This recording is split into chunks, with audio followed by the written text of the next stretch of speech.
এই যে আমাদের মরণী আজকে মানে হয় 1 সপ্তাহের উপরে হবে, কেন নাকি আরো বেশি হবে। ওর ঠান্ডা লাগছে, নাক দিয়ে শুধু জোড়ার মতো পানি পড়ে যায়। তো আমি টিস্যু দিদি মুছি মুছি দিই, আর খাবার খাইতে পারে না, সারাদিনে একবেলা খাবার খায়। তাও আবার ওই ভাত মাছ খাবে না, ভাত দিয়ে মাছ মাখাই দিলে ওই খাবে কি চিকেন একটু খাইলে খাবে কাঁচা, আর না হলে মাছ যদি খায় তাহলে কাঁচা খাবে, সিদ্ধ করা খাইতে চায় না। মানে আগে খাইতো, কিন্তু এখন ওর ওই যে ঠান্ডা লাগার পর থেকে এই অবস্থা। আগে 3 বেলা সুন্দর মাসাল্লাহ খাইতে পারতো, স্বাস্থ্য মাস্ত্যও ভালো ছিল। ইদানিং না খাইতে খাইতে ও শুকাই গেছে। এই যে এখন একটু কত খাবার খাইছে, কাঁচা মাছ খাইছে। আমি রুই মাছ আনছি, রুই মাছের কাঁচা খাইছে একটু, না আসি মজা করি হাত মুখ মুছতেছে। এখন যে এই যে মশার পরে পড়বো না, এই যে ঘুম দিব রে কতক্ষণ, ও ছাড়া আর কেউ মনে হয় ঘুমায় না বাসায়। আর ওরা কী করে 10 মিনিট 15 মিনিট, উঠতে জোরে আধা ঘন্টা, এর বেশি ঘুমায় না। এই পুতুলটাও আগে ঘুমাইতো না, এখন ওই অসুস্থ হওয়ার কারণে আর কি এই শুই শুই থাকে বেশি। মনে হয় গায়ে জ্বরও আসছে, মনে হয় ঠান্ডা লাগছে।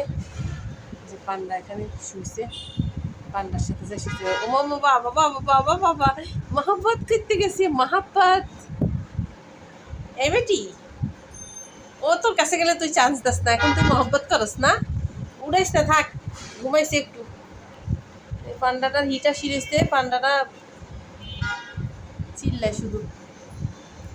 আমার বাসায় সব মাইয়ার কারখানা, শুধু এই একমাত্র ছেলে আছে এটা, এই পান্ডা ছাড়া সবগুলো ছোট বড় গুড়া বলেন বড় বলেন সবগুলো হয়েছে মেয়ে।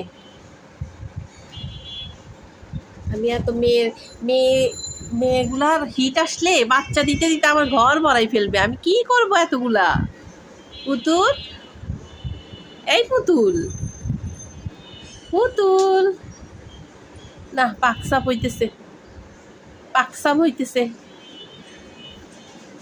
পান্ডারা আমি সবসময় দেখি পুতুলের সাথে অথবা ওই যে রোজের সাথে চেয়ারের মধ্যে শুই থাকে রাত্রে। ওর একজন লাগে, সঙ্গী সাথী ছাড়া চলতে পারে না। কেন রে পান্ডা,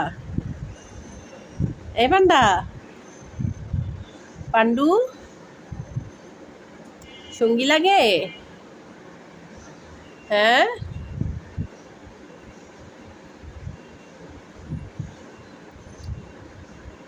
না আজকে ভালো করে পাকসাপ করি লয়, ঘুমাইছে প্রচুর, কালকে থেকে আজকে পর্যন্ত শুধু ঘুমাইছে। আমি বারিন্দায় যাই দেখি ওরা মানে সবগুলো গাছ তো নষ্ট করছে, ওই পাশের ওই দুইটা টবের মধ্যে উঠতে পারে না। আমার ওই মানি প্ল্যান্টের গাছগুলা এত সুন্দর গ্রোথ হয়েছে, আমি ভাবছি যাক সবগুলা যদিও যায় ওই দুইটা তো থাকবে। আর আমি তিশারে সকালে আমি কই পুতুল করি, তিশা খুঁজি যাই, কই আমি দেখি না, আছে কোথাও চিপা চাপার মধ্যে। আর আমি বারিন্দায় ব্যাগ খুঁজতে গেছি কুকুরের জন্য খাবার নিব, ওই ব্যাগটা কালকে ধুই দিয়েছিলাম বারিন্দায়, ওটা আনতে যাই দেখি বাবা সুন্দর মতো, তাও আমি দেখতাম না কেন ওটা নিচে পড়ে দিয়েছে, মানে ব্যাগের উপর আর কি পান্ডায় শুয়ে রয়েছিল। তো আমি পান্ডার উড়াইতে গেছি, রে উপরের দিকে তাকাই যাই যে ঘুমাই রয়েছে লম্বা হই, আমার গাছগুলো সব চেয়ারটা করে ফেলাইছে। আমার তো অনেক কষ্ট লাগছে, আমি এত মেহনত করে গাছগুলোরে উঠাইছি, আমার গাছ নষ্ট করে ফেলছে। পুতুলি উদ্দেশ্য করে দিছে, এখন সবাই যাই উঠবো সিরিয়ালে। ওই বাবারে কি হচ্ছে, আমাকে জিব্বা বাড়ি দিছে ওরে বাবারে কি দেখছে, ওরে বাবারে কি করে, থাক ভয় পাইছে মনে হয়। ওটা ওই ব্যাগের ভিতরে কালোটা ছাড়া আর কেউ করবে না। কালোটি অ্যাঞ্জেলে করতেছে, অ্যাঞ্জেলে ভয় পাইস না, অ্যাঞ্জেল ব্যাগের ভিতরে ঢুকছে।